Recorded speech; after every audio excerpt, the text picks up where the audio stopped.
পর্ব ৪৪। ফেরি লাইটের আলোয় উজ্জ্বল চারপাশ, চাকচিক্য আলোয় মুখরিত খানবাড়ির সদর গেট হতে বিশাল বাড়িটি। অন্ধকার সন্ধ্যায় তারার নেই ঝলমল করছে চারিপাশ। মায়া এমনই সন্ধ্যায় রীতের পাঠানো গাড়ি থেকে নামলো আড়ষ্ট বগলিতে। জড়সড়তায় দৃষ্টি ফেললো আশেপাশে। অসংখ্য মানুষের আনাগোনা দেখা গেল ব্যস্ততা পা চালিয়ে। মায়া নীরবে শুধু হৃদকেই খুঁজলো আশেপাশে, কিন্তু কোথাও সন্ধানকৃত মানুষটি দেখতে না পেয়ে তাকালো সামনে। খানবাড়ির সামনে কিছু পরিচিত মুখ দেখলো দাঁড়িয়ে। ইতিমধ্যে আরাফ খান, ফাহাদ আর রাদীপকে দেখলো একত্রে দাঁড়িয়ে কাজের লোকদের তদাকরি করতে ব্যস্ততায়। মায়ের সেদিকেই তাকিয়ে রইল হৃদকে দেখতে পাওয়ার আশায়। হয়তো তাদের আশেপাশে আছে কোথাও। জুই গাড়ির অপর দরজা খুলে নামতে নামতে চারপাশে দৃষ্টি ফেললো খানবাড়ির বিশাল আয়োজন দেখে। ছোট ছোট ফেরি লাইটের আলোয় সন্ধ্যাটা যেন দারুণ লাগলো জুইয়ের। মন ছুঁয়ে যাওয়ার মতো শীতল হাওয়া আছে পরিবেশে। জুই বেশ উৎফুল্লতা নিয়ে আশপাশটা দেখতে লাগলো। এর মধ্যে রাহাত গাড়ির ডিক্সি খুলে মায়াদের ব্যাগ হাতে নিয়ে বিনয়ে ডাকলো মায়াকে। মায়ের ধ্যান ভাঙতেই রাহাত বলল, ভাবি, বাড়ির ভেতরে চলুন। ইতস্ত মায়া দ্বিধাবোধ করলো বাড়ির ভিতরে যেতে। মায়ের জানা নেই খানবাড়ির কে কি জানে হৃদ মায়ের সম্পর্কের কথাটা। সবাই কেমন দৃষ্টিতে দেখবে মায়াকে। হৃদের সঙ্গে দেখা করার জন্য তাড়াহুড়ো করে তো চলে তো আসলো, কিন্তু খানবাড়িতে পা রেখে মনে হলো মায়া এখানে আসাটা উচিত হয়নি, বরং ওর ভুল করেছে। সবার মুখোমুখি হওয়ার সাহস মায়ের এখনো জুগিয়ে উঠতে পারেনি।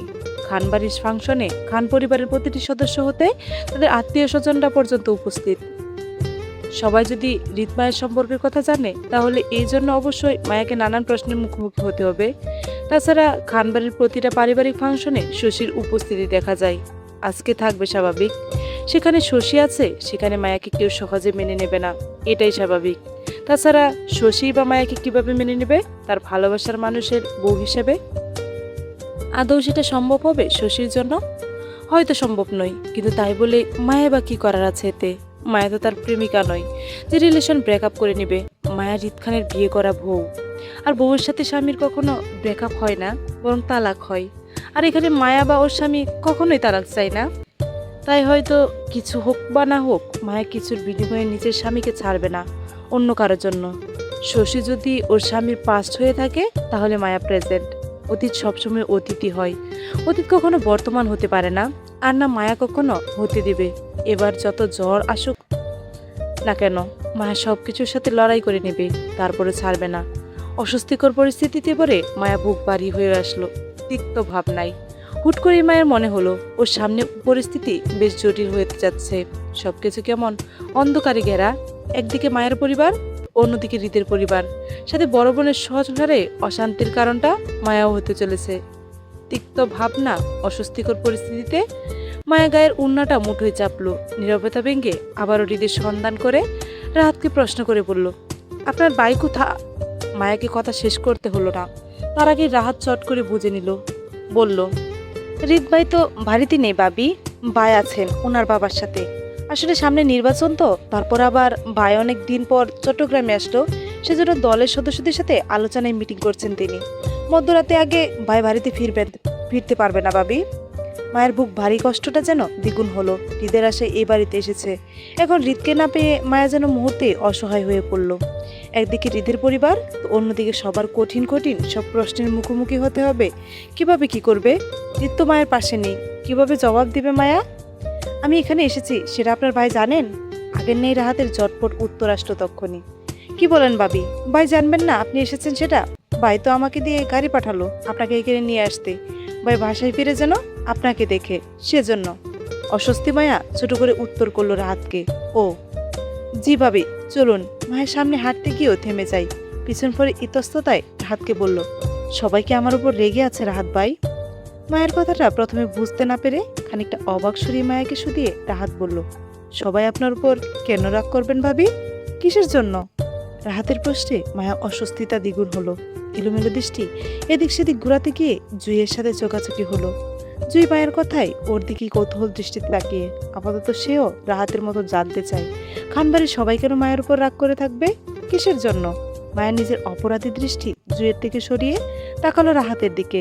মিশরে পুনরায় বলল, আপনার ভাইয়ের সঙ্গে আমার বিয়ের ব্যাপারটা নিয়ে কেউ? আবারও মায়ের অল্প কথায় চট করে বুঝে গেল রাহাত। মায়াকে আশ্বস্ত করে বলল, না ভাবি, আপাতত কেউ রেগে নেই আপনার উপর। সবাই আপনাকে ফাহাদ ভাইয়ের শালী বলেই জানেন এই বাড়িতে। আমার মনে হয় হৃদ ভাইয়ের বাবা মা ছাড়া বাকিরা কেউ আপনাদের বিয়ের ব্যাপারটা এখনো জানে না। যদি জানতো তাহলে অবশ্যই এই নিয়ে দাদা দিদি অথবা অন্য কেউ আমাকে প্রশ্ন করতো। তাছাড়া বিয়ের ব্যাপারটা এতদিনে আপনাদের বাড়িতেও ছড়িয়ে পড়তো।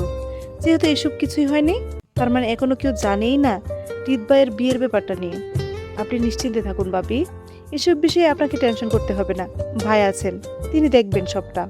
আপনি ভেতরে চলুন ভাবি, আপনাকে বাসার ভেতরে দিয়ে আমাকে আবার ভাইয়ের কাছে ফিরতে হবে। চলুন। রাহাতের কথায় মায়া আশ্বস্ত হলো। মনে হলো আসলে হৃদ আছে ওর পাশে। যে কোনো পরিস্থিতিতে হৃদ কখনোই মায়াকে একা ছাড়বে না। মায়া স্বস্তির হতে হতে পা চালালো সামনে, সঙ্গে জুইও হাঁটলো। কিছুটা পর সামনে যেতেই চোখে পড়লো রাদীপদের। তৎক্ষণাৎ উৎফুল্লতায় ভাবি বলে মায়াকে চিৎকার করে ডাকতে গিয়েও থেমে গেল আশেপাশে কোলাহল পরিস্থিতি দেখে। এত মানুষের সামনে মায়াকে ভাবি বলে ডাকাটা দৃষ্টিকটু দেখাবে। যেহেতু এখনো এই পারিবারিকভাবে মায়াকে নিজের বউ বলে পরিচয় করায়নি, সেহেতু রাধেপুরও এই মুহূর্তে মায়াকে ভাবি ডাকাটা যুক্তিসঙ্গত দেখাবে না। এতে মায়ের অসম্মান হতে পারে। আবার ভাবিকে বেআইন বলে ডাকাটা রাধেপুর পর্যন্ত নয়। সেজন্য চুপ করে গিয়ে নিজের কাজে মন দিল। সেদিন সম্মানের সহিত মায়াকে সবার সামনে ভাবি রাখতে পারবে, সেদিনই না হয় ভাবি রাখবে। প্রতিদিন না হয় সবার অগোচরেই ভাবি ডাকলো মায়াকে। তারপর বড় ভাইয়ের বউকে অসম্মানজনক কিছুই ডাকবে না সে। রাদীপের সঙ্গে দাঁড়ানো ফাহাদ দুই শালীকে দেখতে পেয়ে হাসি মুখে এগিয়ে আসলো মায়া আর জুইয়ের দিকে। বড় ভাইয়ের মতো স্নেহময় হাত বোলালো মায়া জুইয়ের মাথায়। কৌশলাদি বিনিময় করে রাহাত থেকে মায়াকে কাপড়ের ব্যাগটা নিতেই রাহাত তাড়াহুড়ে চলে গেল হৃদের উদ্দেশ্যে। ফাহাদ মায়াদের নিয়ে প্রথমে গেল আরাফ খানের কাছে। তিনি মায়া জুইকে দেখতে পেয়ে উজ্জ্বল হাসতেই মায়া সালাম দিয়ে বিনয়ে বলল, আসসালামু আলাইকুম দাদাভাই, কেমন আছেন? মায়ের সালামের উত্তর দিতে দিতে বলল, আলহামদুলিল্লাহ ভালো নাতে সাহেবা। তবে তুমি একদিন নানাভাই আর আজ দাদাভাই ডাকছো কেন? ব্যাপার কি? নানাভাই ডাকো, সেটা না হয় ফাহাদের সম্পর্ক ধরে, কিন্তু দাদাভাই ডাকছো কার সম্পর্কের সূত্র ধরে? বলো তো একটু শুনি। আরাফ খানের কথার যুক্তিতে মায়া চুপসে গেল। হৃদের সম্পর্ক ধরে আরাফ খানকে দাদাভাই ডেকেছে, সেটা চট করে বলতে পারলো না মায়া। অসহায় মায়া ধরা পড়ে যাওয়ার ভয়ে রাদীপের দিকে তাকালো। রাদীপ মায়ার ভয়ের কারণ বুঝতে পেরে তৎক্ষণাৎ এগিয়ে আসলো। মায়ের কথার উত্তর দিয়ে আরাফ খানকে বলল, তিনি হচ্ছেন আমার ভাবির স্বামী আর বউয়ের একমাত্র শ্বশুরের একমাত্র বাপ। তার একমাত্র বড় নাতির একমাত্র বউ হিসাবে তোমাকে দাদাভাই ডেকেছে।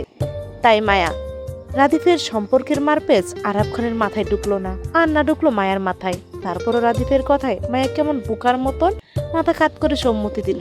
চতুর আরাফ খান কেমন বোকার মতন হিসাব মিলাতে বসলো। আসলে রাদীপ ওনাকে কোন সম্পর্কের মারপেচ বহু গেল এখন।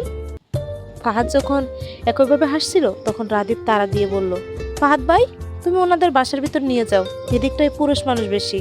ফাহাদ মায়াদের নিয়ে চলে যেতেই জুইয়ের সঙ্গে রাদীপের চোখাচোখি হলো। সৌজন্যর খাতিরে জুই নিজের আগ বাড়িয়ে রাদীপকে কুশলাদি করলো। কেমন আছে জানতে চাইলে রাদীপ হাসি খুশি মুখে উত্তর দেয়। দুজনের মধ্যে অল্প কুশলাদি বিনয়ে জুই যখন রাদীপের ক্রস করে সামনে যেতে চাইলো, তখনই চোখে পড়লো অল্প দূরত্বে দাঁড়িয়ে থাকা আয়নকে। চমকে ওঠার মতো জুই পিছনে তাকাতেই দেখলো রাদীপ তখনও জুইয়ের দিকে হাসি মুখে তাকিয়ে। জুইয়ের তাকানোতে রাদীপ মজা করে বলল, বিয়ান তো বারবার ঘুরে পেছনে তাকালে ঘাড় বেঁকে যাবে আপনার। আপনি বরং ভিতরে যান, আমি হাতের কাজটা শেষ করে আপনার কাছে আসছি, তখন না হয় আবার দেখলেন আমাকে। রাদীপের অল্প দুষ্টামি কেন জানি জুইয়ের খুব কষ্ট হলো। গাড় গুলিয়ে তৎক্ষণাৎ তাকালো সামনে দাঁড়িয়ে থাকা আয়নের দিকে। নিশ্চয়ই রাদীপের কথাবার্তা সে শুনেছে সব, অথচ এমনভাবে দাঁড়িয়ে আছে যেন আয়ন কিছুই শুনছে না। আর যদি শুনেও থাকে তাহলে আয়ন রাদীপ জুইকে নিয়ে কোনো কিছুই যায় আসে না। জুই আর পিছনে তাকালো না, বরং আয়নকে দেখতেই সামনে এগুলো। কেন জানি আয়ন জুইকে ইগনোর করাটা খুব দহনে পড়ছে জুই।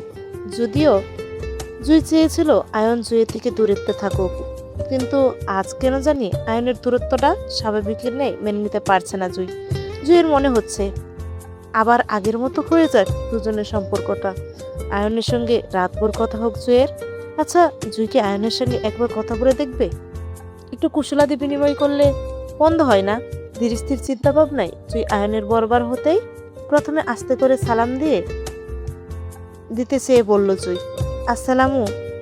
জুইয়ের সালামটা শেষ করার আগেই আয়ন জুইকে অদেখা করে পাশ কাটিয়ে চলে গেল অন্যদিকে। উচ্ছ্বাস দুই স্তব্ধ হতবন্দী হয়ে দাঁড়িয়ে গেল আয়নের চলে যাওয়ার দিকে তাকিয়ে। জুয়ের বুঝতে দেরি হলো না, আয়নকে সরাসরি ইগনোর করছে। অকারণে জুয়ের কান্না আসলো। মূল্যবান কোনো কিছু হারিয়ে ফেলার গয়ে তিক্ত দহনে পড়ল। ভেতরকার হাহাকার কষ্ট চেপে মায়া পিছন পিছন হাঁটতে লাগলে আরাফ খান রাদীপের হাত টেনে নিজের দিকে ফেরাতে ফেরাতে বলল, আমি তো বুঝিনি সম্পর্ক আমার কি হলো রাদীপ। তুমি ভাবো তোমার কি হলো, সম্পর্ক তো তোমার, তাই না? আরাফ খান বোকার মতো বলল। একটু সহজ করে বলতো রাদীপ। আরাফ খানকে খোঁচা মারার মতো করে রাদীপ বলল, তুমি না ইন্টেলিজেন্ট মানুষ, সামান্য একটা সম্পর্কের হিসাব মেলাতে পারছো না তুমি? দাদি কি দেখে তোমায় এত বছর ঠিক টিকে গেল আল্লাহ জানে। রাদীপের কথায় কেঁপে গেল আরাফ খান। ওনার বউকে নিয়ে খোঁচা মারাই গায়ে লাগলো যেন। এই তুই আমার বউকে টানছিস কেন? তাহলে তুমি কেন বারবার আমার ভাবির স্বামীর বউয়ের শ্বশুরের বাপের ছেলের বউকে টানছো বলো? এই প্রথম আরাফ খানের মনে হয় কারো কথায় চুপ করে গেল। মূলত তিনি চুপ করে যাননি, বরং রাদীপের কথা সম্পর্কে হিসাব মিলাতে ব্যস্ত হলো। এই ফাঁকে রাদীপও স্থান ত্যাগ করলো, নয়তো বলা যায় না কখন আবার আরাফ খান চেপে ধরে সম্পর্কের মারপেচ মিলাতে না পেরে চলবে।